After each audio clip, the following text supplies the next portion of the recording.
Olá, sejam todos muito bem-vindos a mais uma oportunidade de encontro para mais uma etapa da nossa oficina, uma história além do olhar. No dia de hoje nós vamos fazer a contação de história fazendo uso de uma ferramenta muito comum na vida dos pedagogos e há muito tempo é utilizado nas escolas. É a contação de história através do flanelógrafo. Depois que nós contarmos a história, nós vamos falar um pouquinho sobre essa ferramenta. Agora vamos dar início à nossa apresentação fazendo nossa audiodescrição. Eu sou Marcílio Santos, tenho cabelos pretos, ondulados, olhos grandes, sorriso largo, nariz nem achatado nem afilado, orelhas grandes, tenho uma cor parda, estou usando uma camisa de manga longa com mangas bufantes, estou usando também um colete, olha só, com 3 botões laranjas, com cores marrom, laranja, branco e fios dourados ao redor de todo o meu colete. Estou vestindo a calça de cor caqui e eu tenho 1,68 m. Eu sou a Aline, sou um pouquinho mais alta do que Marcílio, tenho 1,72 m. Minha pele é branca, meu cabelo é liso, castanho, meus olhos também são castanhos. Tenho um nariz que nem é achatado nem é afilado. Meus lábios são medianos e eu peso hoje 70 quilos. Então nem sou gorda, mas também não sou magrinha. O meu vestido, ele tem o tecido todo preto, mas nele tem aplicação de bordados, tanto em volta da gola quanto próximo aos braços, nas mangas. As mangas do meu vestido, elas são até um pouco abaixo do cotovelo. Nossas estampas aqui no vestido, elas são de flores, grandes e pequenas, coruja, tem as cores vermelho, rosa, branco, laranja e verde.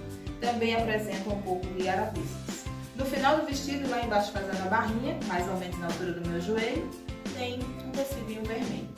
E agora vamos começar a nossa história! Vai começar a história, vai começar agora, vai começar a nossa história!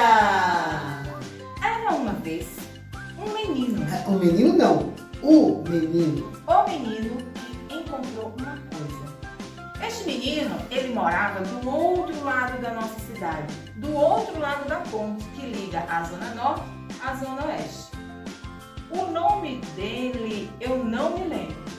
Eu também não lembro o nome dele, mas eu lembro bem como ele era. Olha só, ele era um menino magro, de cabelos pretos, espetadinhos. Assim, eu acho que o pai dele passou a máquina número 2 do cabelo do menino. Ele tem a cor parda, ele tem os olhos grandes e os lábios bem finos. Ele gostava muito de uma camisa azul com bolinhas brancas e também de um calção vermelho. O que eu adorava mesmo era um sapato de cor verde. Esse era o menino. Um belo dia, ele estava muito tranquilo dormindo em seu quarto, quando de repente levantou, acordou no sopapo. Ele havia tido um grande pesadelo. Ufa! Ainda bem que só foi um sonho. Acontece que este menino não gostava de ir à escola. Ocorre que ele se distraía com qualquer coisa. Tudo chamava a sua atenção. E ele decidiu que iria explorar uma casa abandonada que ficava no caminho entre sua casa e a escola. Ele morava a 4 quarteirões da escola. Saindo de sua casa até a escola, indo pela calçada, ele chegava até a padaria. Logo depois da padaria já era a Rua da Feira. Na esquina da Rua da Feira existia uma farmácia bem grande. Atravessando a rua para o outro lado, ele já chegava à casa de sua amiga, que ia com ele todos os dias para a escola. Ela era uma menina muito esperta, inteligente, simpática, educada, adorava arrumar os seus cabelos longos e lisos, fazendo 2 totós, um de cada lado da cabeça. A menina tinha lindos olhos castanhos, uma pele bem clarinha, uma boca vermelha como a cereja. Ela sempre andava muito perfumada.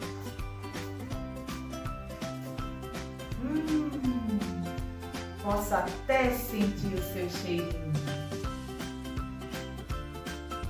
Tocava a campainha da casa da menina e ela saía toda pronta para ir à escola. Saíam os dois da casa dela até a escola. Passavam por uma praça com bancos de madeira.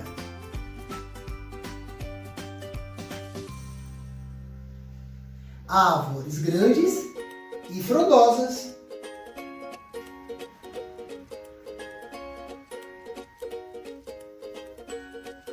E do outro lado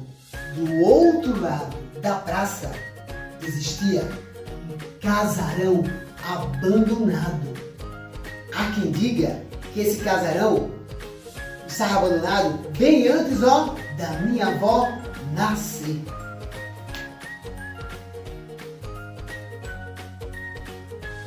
Era um grande casarão. Foi justo ali que o menino resolveu entrar. O que será que tem lá dentro desse casarão? Eu não posso nem imaginar, Aline, mas eu sei que casarão abandonado geralmente tem fantasmas. Eu acho que ele deve estar cheio de Ai, morcegos. barato. E eu tenho muito medo de fantasmas. Só de pensar, eu fico tremendo. Teia de aranha. O que ele estava buscando era uma novidade para deixar de ir à escola mais uma vez. Isso sim. Todos os dias era a mesma coisa. A sua mãe acordava bem cedinho e ia no quarto dele e logo dizia: "Vamos, menino, você ainda está dormindo? Desse jeito você vai perder a hora da escola." Ô mãe, deixa eu dormir mais um pouquinho. Assim falava o menino. Ele era muito preguiçoso, mas mesmo assim, todos os dias ele ia à escola. Pelo menos era isso que a mãe dele dizia, né? Na verdade, muitas vezes ele ficava pela rua brincando, nem chegava perto da escola.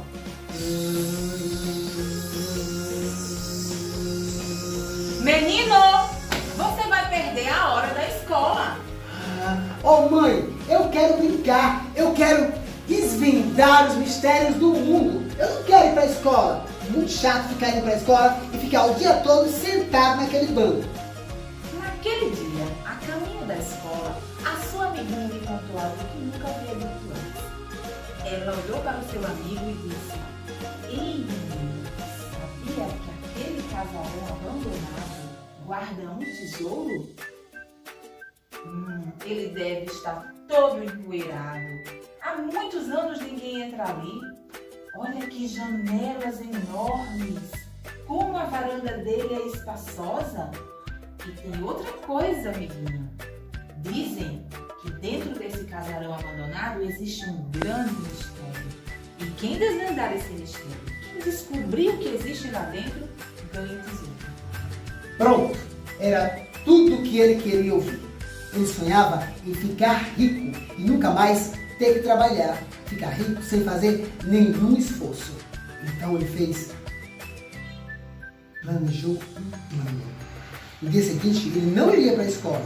Ele ia acordar bem cedo e iria invadir aquele casarão abandonado. Assim, ele ficaria rico de vez e nunca mais teria que estudar, fazer redação, copiar, apagar, fazer conta. Tudo isso estaria acabado de uma vez.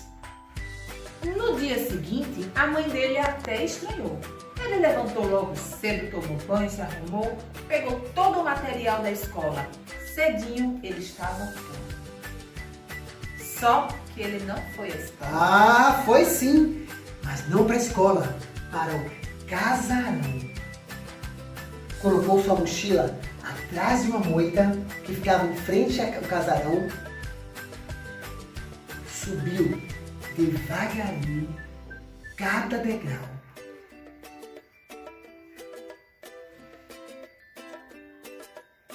E ficou de frente com a porta. decidiu colocar primeiro seu ouvidinho grudado na porta. Já fazia 150 anos que ninguém entrava naquele casarão. Isso é muito tempo, hein, Aline? 1 século e meio. 150 anos. Como ele não ouviu barulho nenhum, decidiu entrar. Foi entrando devagarinho, atravessando a sala, olhando de um lado para o outro, tentando ver o que existia ali dentro. Mas aquelas janelas tinham cortinas que estavam fechadas há muitos anos. A luz do sol não conseguia entrar naquele lugar. Ele foi dando pequenos passos e de repente ele ouviu um barulho. Um barulho que fez ele se arrepiar da cabeça aos pés. De repente, naquele lugar se acendeu uma vela. Uma vela não, duas. 2 velas não, 3. Então ele viu uma coisa que nunca sonhara em ver. Ele viu um monstro, todo peludo, com pelo por todo o seu corpo, braços grandes, unhas grandes, um rosto meio rosado, olhos enormes e dentes afiados. E esse monstro deu a maior gargalhada. E gargalhando, a criatura falou: Menino, quer dizer que você gosta de gasear a aula, não é? Assim, você pode morar aqui para sempre. A casa é sua. Fique à vontade, menino. Era uma criatura monstruosa. E o menino ficou tremendo de medo. Tremia os pés e a cabeça. O coração quase pulava do peito. E ficou paralisado. E a estranha criatura, com cara de quem estava pronta para dar o bote, disse: Muitos iguais a você já entraram na casa e nunca mais saíram. Entre, menino. Fique à vontade. A casa é sua. Ele ficou paralisado. Não sabe como conseguiu se mexer, mas conseguiu. E deu a maior carreira de toda a sua vida. Mas percebeu que a fera, aquela coisa, estava correndo atrás dele e estava disposto a pegar. Enquanto corria, só via os passos do monstro e o fungado no seu pescoço. Correu o mais que pôde, sem olhar para onde estava indo. Acabou entrando em uma floresta escura, repleta de árvores por todo lado. O menino não conseguia ver nada de tão escuro que estava. Ele percebeu que estava sendo observado por todos os lados. Ele ouvia sons dos bichos, tudo o assustava. Ele estava apavorado. Ele escutava o som da coruja, escutava o pachar dos sapos, os grilos, o vento.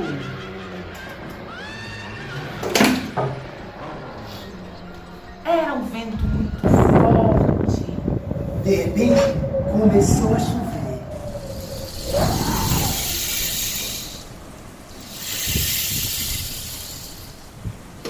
No começo, eram pingos bem fininhos. Depois, a chuva foi aumentando.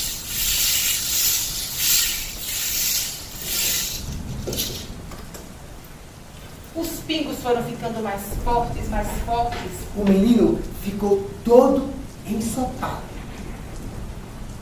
No meio daquele temor, daquele medo, ele lembrou de sua mãe e sentiu um grande arrependimento de ter mentido para sua mãe. Com um grande remorso, o menino disse: Nunca mais eu vou faltar à escola nem mentir para minha mãe. Então ele deu o maior grito de toda a sua vida. Mãe! Foi aí que aconteceu um milagre. Ele percebeu que estava deitado em sua cama e que acabara de acordar de um caminho muito errado. A partir daquele dia, ele nunca mais deixou de ir à escola nem acordou tarde. Melhor ainda, nunca mais mentiu para sua mãe. E essa foi a nossa história. Entrou Tocou numa porta, saiu pela outra. Quem quiser, que conte outra! Muito bem, pessoal. Passada a nossa contação, vamos compartilhar com vocês um pouco do que nós fizemos e dessa ferramenta que eu falei lá no início, que é o flanelógrafo, né? Uma ferramenta muito utilizada nas escolas e em contações de história, serve para justamente ajudar as crianças a participarem, se sentirem mais inseridas no processo. O flanelógrafo, ele tem a vantagem de que a criança vai vendo as cenas parte por parte. Você tem como trabalhar a parte sensorial, com todos os elementos que você vai construir. No caso das nossas crianças ou adultos, enfim, quem for o seu público, né? Que você for fazer a contação, no caso dos deficientes visuais, esses elementos, os personagens, é importante que eles sejam entregues a essas pessoas, a essas crianças, dias antes. Que eles comecem a manusear, para eles conhecerem. Na hora que você for falar, por exemplo, do menino, todas as crianças vão ter pego, vão ter apalpado de cima para baixo, sentido como é que ele é, tendo noção do tamanho do menino, sentido o cabelo da menina. Então isso é um processo que você vai fazer durante alguns dias em sua sala, né? Até que ela conheça tudo. Os bancos, que são em madeira, ela vai apalpar e ela vai ter noção. Quando você falar do banco, que ela souber que você vai estar fazendo, chegando nessa parte da história, ela vai ter aquela visão, através do seu tato, desse banco que você está manuseando. E assim sucessivamente, com a árvore, a cama do menino. Aqui a gente utilizou aqueles tecidinhos que faz revestimento de parede, retalho e o feltro, né? Com a espuminha aqui dentro, para dar a ideia do travesseiro, a ideia do volume. É importante também, ali, nós usarmos, como, no caso, a água, né? Como falamos da chuva, né? Ele tem o contato com essa água. Isso é muito importante, ele ter o contato. E não podemos passar, no caso, na contação de forma presencial, que cada criança pode colocar a mão na água e fazer esse movimento, ó, expulsar. Como é que ele vai fazer? Então, você pode explicar isso, ver se você coloca a mãozinha da criança na água, e ela vai sentir com a sua mão, e depois ela vai fazer sozinha com esse movimento, tá certo? É muito importante. Nós usamos também o pau de chuva para ela ouvir o barulho da chuva, é isso? E cada vez que eu movimento,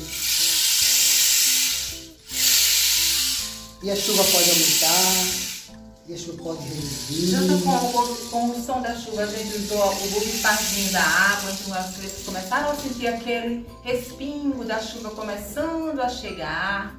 Depois a chuva engrossou, né, com o salpicar com a mão.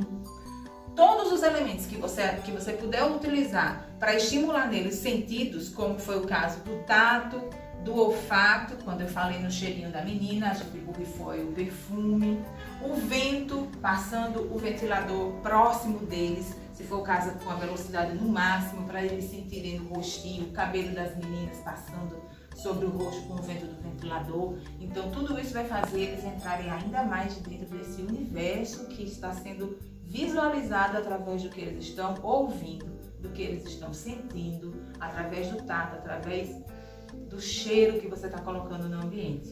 E também é muito importante fazermos a descrição dos personagens, como fizemos a descrição do menino, no caso do cabelo, né? Isso que é espetadinho, quando você fala que o cabelinho dele é preto e espetadinho, ele vai tocar, tem tocado antes já, e ele vai lembrar do toque, não é isso? Da roupa do olhinho que ele tocou antes, também da casa, quando você fala que é janelas, ele vai lembrar das janelas. Colocamos aqui, ó, um plástico para diferenciar do feltro, para a criança ter uma ideia de outro material que estaria sendo usado, que parece mais aproximado ao vidro, não é isso? Ele vai ter noção do tamanho desse casarão, porque ele vai tocando de baixo para cima, então ele vai sentir que depois do arbusto, logo chegou a janela. Depois da janela ele vai medindo, ó, 4 dedinhos, 5 dedinhos, vai depender da mãozinha. Chegou na próxima janela, que tem mais ou menos 3 dedos.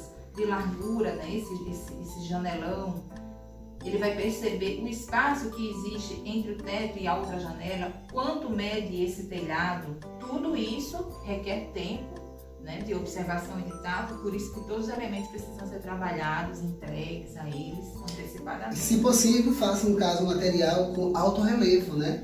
Ou com tridimensional também, se a proposta for cabível, dá para fazer com tridimensional também, tá bom? Que vai fazer, no caso, para ele muito mais fácil, né? Para ele ver esse elemento que está sendo apresentado e mostrado na contação da história.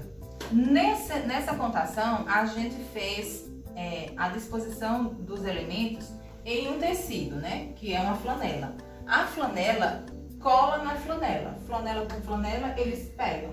Se a sua figura for um pouco maior, mais pesada, você pode usar no verso também aquelas lixas de material de construção. A lixa de parede, você corta as tirinhas, cola, dispõe no verso da sua figura, né, do seu elemento, e aí ele vai conseguir colar, né, sem problema, quando ele tem um pouquinho mais de peso.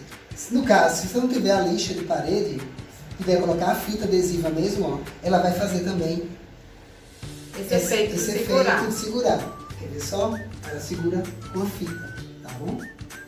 Só que a fita, você tem que trocar ela a cada apresentação, a cada contação de história. E no caso da lixa, ela fica por um período mais curto. E também a fita, à medida que você coloca e tira, ela vai ferindo o tecido, né? E a lixa não. A lixa, ela fica super tranquila, não fere e é para muito tempo você usar esse material.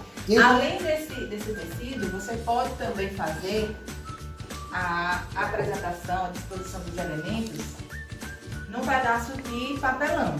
Você pega o pedaço do tamanho que você quiser, reveste com o feltro e coloca aqui os seus elementos. Fica mais fácil para você colocar aqui. Também pode ser usado, inclusive, se não for o caso de contação de história, letras, no caso da sala de aula, né? Outra ideia também do papelão é que você pode fazer, para você não ficar segurando, como esse aqui, eu vou colocar na parede com fita, você pode pegar um papelão, uma caixa, e colocar como se fosse uma janela. 3 faces. Uma que vai fechar aqui e outra aqui. Quando você abrir, uma face para cá e uma face para cá, ele vai ficar em pé, em cima do seu birô, da sua mesa, ou no chão, se você for fazer uma rodinha, né? E fazer a contação no chão. E aí ele fica em pezinho e você vai colocando as imagens à disposição das cenas e dos acontecimentos. Continuando com a proposta do funerógrafo, vamos apresentar a vocês agora uma nova forma de trabalhar com a contação de história, através de imagens e textos que podem ser desenhados, escritos ou impressos. Nós também podemos usar um tecido que é também como uma flanela, só que ele é mais fininho. E você pode colocar na sua sala um varal. Você coloca o varal, estende o seu tecido, tá vendo que ele é bem comprido?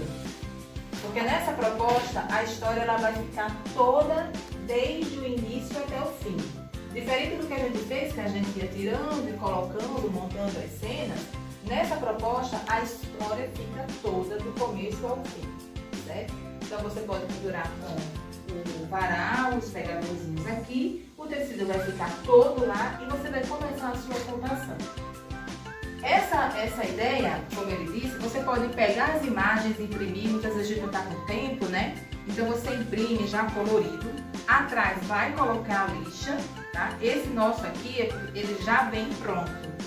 Ele é um flanelógrafo que ele já vem de fábrica todo com essa tela pronta para pegar na flanela, certo?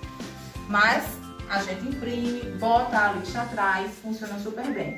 Então, como a história vai ficar todinha do começo ao fim, a gente usa a estratégia de colocar alguns elementos fazendo divisão de cena em cena, certo? Então vamos supor, esse flanelógrafo aqui foi o primeiro que eu conheci, que é um flanelógrafo voltado para o ensino religioso, para catequese.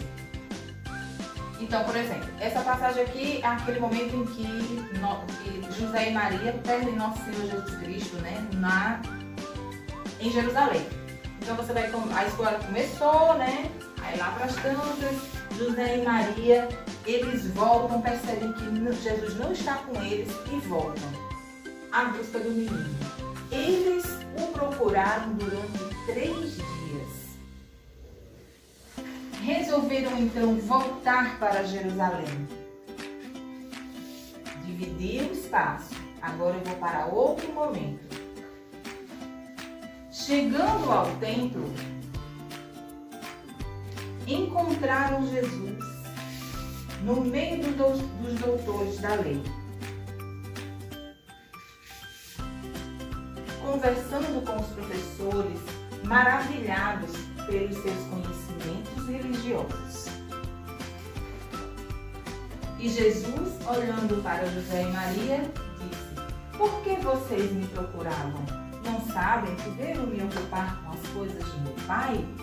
Então, nessa proposta, normalmente, a gente tira todas as figuras. Depois que eu terminei, a gente termina tudo, a gente tira as figuras, entrega todas as crianças e vai contar a história de novo, dizendo que cada um deles vai ter que prestar bem atenção na figurinha ou na fala que está na sua mão, e na hora que eu falar sobre aquela cena, aquele momento ou aquela fala, ela vai levantar e vai colocar aqui no lugar correto até a gente remontar toda a história.